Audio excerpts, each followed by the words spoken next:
इस तरीके से पलक झपकते ही सामने आ जाएंगी अदृश्य आत्माएं, हर बात मानने को हो जाएंगी तैयार। आत्मा या अन्य अदृश्य शक्तियों से संपर्क करने का आसान तरीका। कहा जाता है कि अदृश्य शक्तियां जैसे भूत प्रेत, जिन्न या आत्माओं को बुलाना या उनसे संपर्क करना बहुत ही खतरनाक माना जाता है। आपने जरूर किस्से कहानियों में पढ़ा या सुना होगा कि कुछ लोग तंत्र मंत्र विद्या के माध्यम से इनको अपने वश में करके मनचाही इच्छाएं पूरी करवाते हैं। अदृश्य शक्तियों के बारे में कई शास्त्रों में उल्लेख मिलता है कि आत्माएं दो तरह की होती हैं, एक तो बुरी और दूसरी अच्छी, और ये जिस पर प्रसन्न हो जाए तो उनकी हर मनोकामना पूरी करे रहती हैं। अगर आप भी इनसे संपर्क करना चाहते हैं तो इन तरीकों को किसी जानकार के सहयोग से अपनाकर अदृश्य शक्तियों को बुला सकते हैं।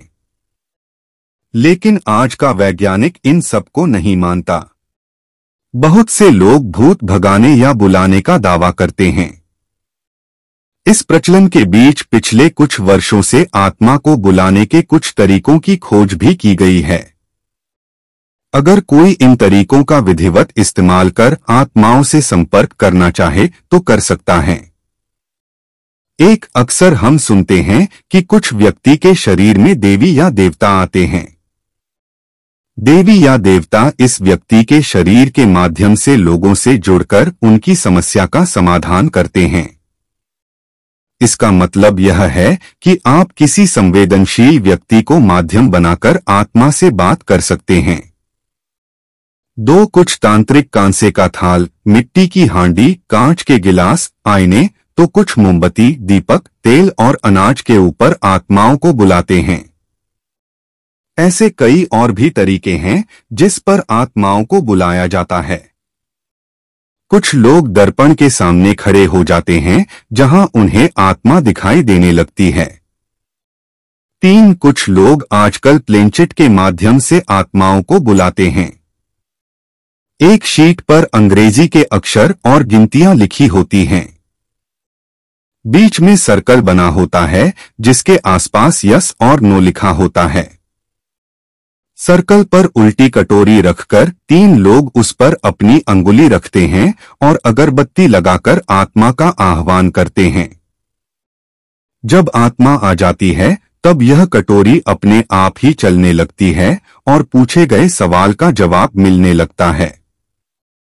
कुछ तो ऊर्जा बोर्ड का सहारा लेते हैं। फर्क यह है कि प्लेनचिट कागज की शीट होती है जबकि ऊर्जा बोर्ड लकड़ी का होता है। इसे हिंदी में भी बना सकते हैं। कहते हैं कि इस बोर्ड के माध्यम से आत्मा का आह्वान कर उन्हें अपने जीवन की परेशानी बताकर उसका हल जान सकते हैं। एक 3 पैरों वाली टेबल लें और उसके नीचे एक लकड़ी का गुटका रख दें।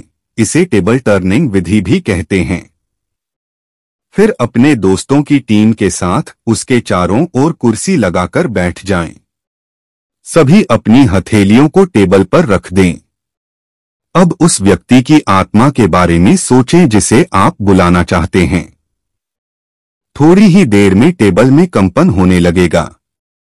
यह आत्मा के आगमन की सूचना होगी। इसके बाद उनसे प्रश्न किया जाता है और सांकेतिक तौर पर टेबल की खटखट से हर प्रश्न का उत्तर मिलने लगता है। नया तरीका, दिल के आकार का दिखने वाला लकड़ी का यह टुकड़ा आत्मा को बुलाने का नया तरीका है। इसमें पीछे की ओर सभी ओर घूमने वाले पहिए लगे होते हैं। इसकी नोक की तरफ एक छेद होता है जिसमें एक पेंसिल लगा दी जाती है।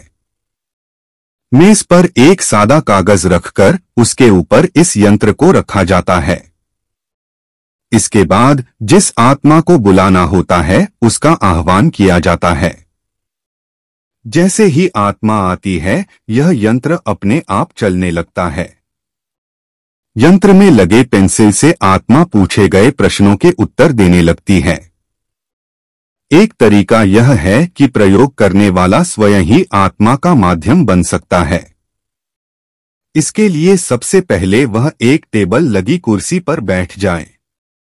टेबल पर एक कोरी शीट रख ले एवं हाथ में एक पेंसिल हल्के से पकड़कर रखे और अब आत्मा का आह्वान करे। कुछ देर बाद ही उसके हाथ पर भारीपन लगने लगेगा और पेंसिल हिलने लगेगी।